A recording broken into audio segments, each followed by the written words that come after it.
Welcome to சாந்தி உலகம். இன்றைக்கி வீடியோவில் சூப்பரான ஒரு லஞ்ச் காம்போ தான் பார்க்க போகிறோம். இந்த லஞ்ச் பார்த்திங்க அப்படின்னா அவ்வளோ ஹெல்த்தியாக இருக்கும். கீரை கூட வெஜிடபிள்லாம் சேர்த்து செய்ய போகிறோம்.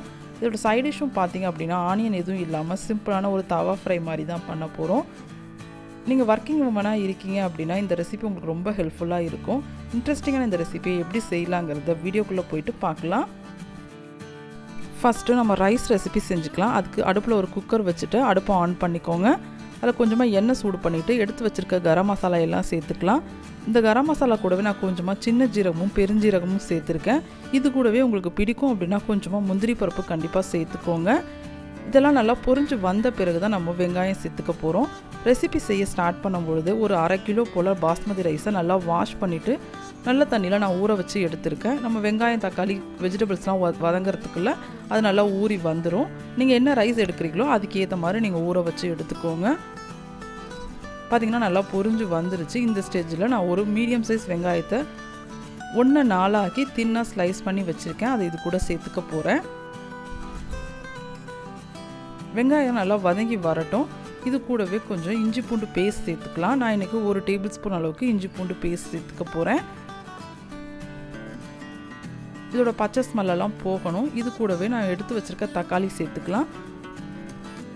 ஒரு வெங்காயத்துக்கு 2 தக்காளி வீதம் கரெக்டாக இருக்கும்.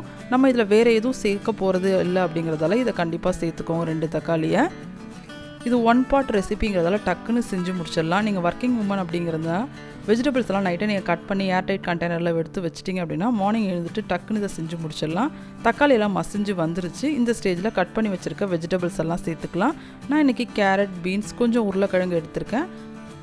உங்கள்கிட்ட க்ரீன் பீஸ் எல்லாம் இருக்குது அப்படின்னா கண்டிப்பாக இது கூட சேர்த்துக்கோங்க. அதுவும் டேஸ்ட் சூப்பராக இருக்கும். இந்த வெஜிடபிள்ஸ் இந்த வெங்காயம் தக்காளி கூட ஒரு முறை நல்லா வதக்கி விட்டுக்கலாம்.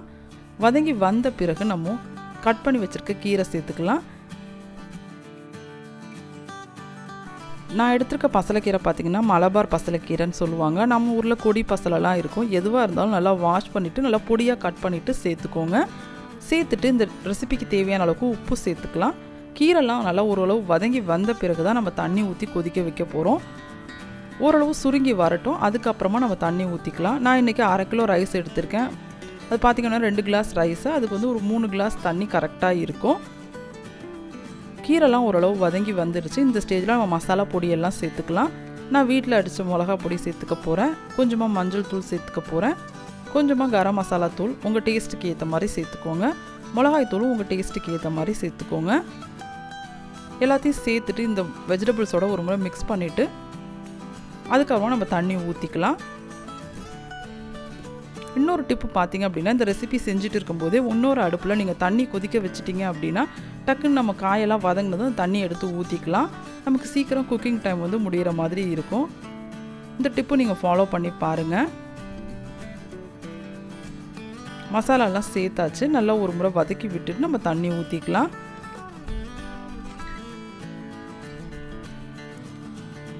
தண்ணி ஊற்றிட்டு நல்லா ஒரு கொதி வந்த பிறகு தான் நம்ம ரைஸ் சேர்த்துக்கணும். ரைஸை வந்து நல்லா தண்ணி வடிச்சிட்டு சேர்த்துக்கோங்க. தண்ணி கொஞ்சம் கூட இருக்கக்கூடாது. நம்ம ஏன்னா இதில் ஊற்றிட்டு நம்ம மூடி போட்டு மூடி வைக்க போகிறோம்ல, ரொம்ப தண்ணி இருந்துச்சு அப்படின்னா குழஞ்ச மாதிரி ஆகிடும். நல்லா கொதிச்சு வந்துருச்சு. இந்த டைமில் உப்பு செக் பண்ணிவிட்டு நம்ம ரைஸ் சேர்த்துக்கலாம். எப்பவுமே ரைஸ் போட்ட பிறகு உப்போட அளவு வந்து கொஞ்சம் அதிகம் இருந்தால் தான் நமக்கு வெந்து வரும்போது டேஸ்ட் நல்லாயிருக்கும். அதையும் நல்லா ஃபாலோ பண்ணிக்கோங்க. அரிசி போட்டுட்டு நல்லா மிக்ஸ் பண்ணிவிட்டு குக்கர் மூடி போட்டுட்டு ஹை ஃப்ளேமில் ஒரு விசில் விட்டுட்டு சிம்மில் ஒரு 15 மினிட்ஸ் வைங்க. முக்கியமாக அடுப்பை ஆஃப் பண்ணிவிட்டு உடனே குக்கர் ஓப்பன் பண்ணாமல் ஒரு 15 மினிட்ஸ் அது அப்படியே இருக்கட்டும். அதுக்கப்புறமா தான் நம்ம ஓப்பன் பண்ணணும். இந்த டைமில் நம்ம சைட் டிஷ்க்கு தேவையான பொருளெல்லாம் ரெடி பண்ணி வச்சுக்கலாம். சைட் டிஷ்க்கு நான் சொன்ன மாதிரி தான் கருணக்கிழங்கு ஒரு 1/2 கிலோ போல் வேக வச்சு எடுத்து வச்சுருக்கேன். குட்டி குட்டி பீசஸ் தான். உங்களுக்கு எந்த அளவுக்கு பீசஸ் வேணுமோ அந்த அளவுக்கு சைஸ்க்கு கட் பண்ணி வச்சுக்கோங்க. நல்லா வேக வச்சு எடுத்துக்கலாம். இது காரத்துக்கு ஏற்ற மாதிரி மிளகாய் தூள் சேர்த்துக்கோங்க. மஞ்சள் தூள், கரம் மசாலாலாம் சேர்த்துக்கலாம். உப்பும் தேவையான அளவுக்கு சேர்த்துக்கோங்க. கிழங்கு அரியும் பொழுதே கையில் அரிப்பு ஏற்படுற மாதிரி இருந்துச்சு அப்படின்னா நீங்கள் கிழங்கு வேக வச்ச பிறகு கொஞ்சமாக புளி தண்ணி ஊற்றிட்டிங்க அப்படின்னா நமக்கு சாப்பிடும்போது நாக்கு அரிப்பு எதுவும் இல்லாமல் இருக்கும். கண்டிப்பாக இதை ஃபாலோ பண்ணுங்கள். மசாலா பொடியெல்லாம் சேர்த்தாச்சு. இது கூடவே கொஞ்சம் உப்பு சேர்த்துக்கலாம். நான் வேக வைக்கும்போது கொஞ்சம் உப்பு சேர்த்துருக்கேன். அதனால் உப்பு பார்த்துட்டு உங்களுக்கு தேவைக்கு ஏற்ற மாதிரி சேர்த்துக்கோங்க. இது கூடவே கொஞ்சமாக இஞ்சி பூண்டு பேஸ்ட் சேர்த்துக்கலாம். எல்லாம் சேர்த்துட்டு நல்ல ஒரு மிக்ஸ் கொடுத்துக்கோங்க. இது கூடவே 1 டேபிள் ஸ்பூன் அளவுக்கு எண்ணெய் சேர்த்துக்கலாம். அது இன்னும் டேஸ்ட் நல்லா என்ஹான்ஸ் பண்ணி கொடுக்கும். கண்டிப்பாக சேர்த்துக்கோங்க. இதை மிக்ஸ் பண்ணிவிட்டு ஒரு 1/2 அன் ஹவர் போல் கண்டிப்பாக வச்சுருங்க. அதுக்கப்புறமா நம்ம குக் பண்ணி எடுத்துக்கலாம்.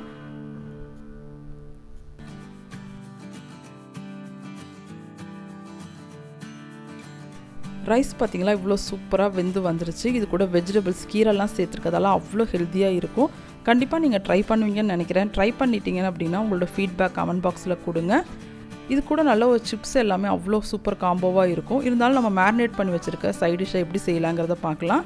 அதுக்கு அடுப்பில் ஒரு பேன் வச்சுட்டு எண்ணெய் சூடு பண்ணிக்கோங்க. எண்ணெய் நல்லா சூடான பிறகு நம்ம மேரினேட் பண்ணி வச்சுருக்கோம்ல கருணக்கிழங்கு சேர்த்துக்கலாம். அட் அ டைமில் அப்படியே எல்லாத்தையும் சேர்க்காம உங்களோட பேனோட சைஸை பொறுத்து தனித்தனியாக இருக்கிற மாதிரி வச்சு குக் பண்ணி எடுத்துக்கோங்க. நான் எடுத்துருக்க பேன் சைஸ் பார்த்திங்கன்னா கொஞ்சம் பெருசாக இருக்குது அப்படிங்கிறதால நான் எல்லா கிழங்கையும் சேர்த்துக்க போகிறேன். கிண்டி விட்டுட்டே இருங்க. நல்ல ஒரு கிறிஸ்பியாக வரணும். கலரும் நல்லா சேஞ்ச் ஆகி வரும். அது வரைக்கும் நம்ம குக் பண்ணி எடுத்துக்கிறோம். அடுப்பை வந்து நல்லா லோ டு மீடியமில் வச்சுக்கோங்க. ரொம்ப ஹை ஃப்ளேமில் வச்சுட்டிங்க அப்படின்னா வெளியில் சீக்கிரம் கருகுன மாதிரி ஆகிடும். உள்ளே நல்லா இருக்காது. அதுக்காக தான் இது வெரைட்டி ரைஸ்க்கு மட்டும் இல்லை, ரசம் சாதம் தயிர் சாதம் எல்லாத்துக்குமே அவ்வளோ சூப்பர் காம்போவாக இருக்கும். கண்டிப்பாக ட்ரை பண்ணுங்கள். ஒரு 15 மினிட்ஸ் கழிச்சு நல்லா குக்காகி வந்துருச்சு. ஃபைனலாக கார்னிஷ் பண்ணுறதுக்கு நான் கொஞ்சமாக கருவேப்பிலை எடுத்து வச்சுருக்கேன். அதை தூவி எடுத்துக்க போகிறேன்.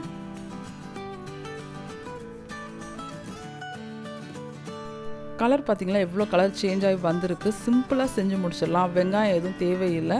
இந்த கிழங்கு இருக்குது அப்படின்னா நாங்கள் வேக வச்சு எடுத்துட்டிங்க அப்படின்னா டக்குன்னு செஞ்சு முடிச்சிடலாம். மசாலா மேரினேஷன் மட்டும் தான் கொஞ்சம் டைம் இருக்கிற மாதிரி இருக்கும். மற்றபடி இந்த ரெசிபி டக்குன்னு செஞ்சு முடிச்சிடலாம். இன்றைக்கி போஸ்ட் பண்ண 2 ரெசிபியுமே உங்களுக்கு பிடிச்சிருக்குன்னு நினைக்கிறேன். பிடிச்சிருந்தால் லைக் பண்ணுங்கள், ஷேர் பண்ணுங்கள். என்னோடய சேனலை சப்ஸ்கிரைப் பண்ணாதவங்க சப்ஸ்கிரைப் பண்ணிக்கோங்க. பக்கத்தில் இருக்க பெல் ஐக்கான் கிளிக் பண்ணிக்கோங்க. அப்போ நம்ம போடுற வீடியோ உடனுக்குடனே நோட்டிஃபிகேஷனில் வரும். இந்த பாலக் ரைஸும் பார்த்திங்க அப்படின்னா கீரை தனியாக செய்யறதோட இந்த மாதிரி வெஜிடபிள்ஸ்லாம் சேர்த்து செய்யும்பொழுது அவ்வளோ சூப்பராக இருக்கும். கீரை வேண்டான்னு சொல்கிறவங்க கூட விரும்பி சாப்பிடுவாங்க. கண்டிப்பாக அந்த ரெசிபியும் ட்ரை பண்ணுங்கள். நம்மளோட சேனலில் ஆல்ரெடி நிறைய வெரைட்டி ரைஸ் நான் போஸ்ட் பண்ணியிருக்கேன். அதோட லிங்க்கும் டிஸ்கிரிப்ஷன் பாக்ஸில் கொடுக்குறேன். கண்டிப்பாக செக் பண்ணுங்கள். செக் பண்ணி பார்த்துட்டு ட்ரை பண்ணியும் பாருங்கள். நெக்ஸ்ட் ஒரு இன்ட்ரெஸ்டிங்கான வீடியோவில் உங்களை மீட் பண்ணுறேன். தேங்க்ஸ் ஃபார் வாட்சிங்.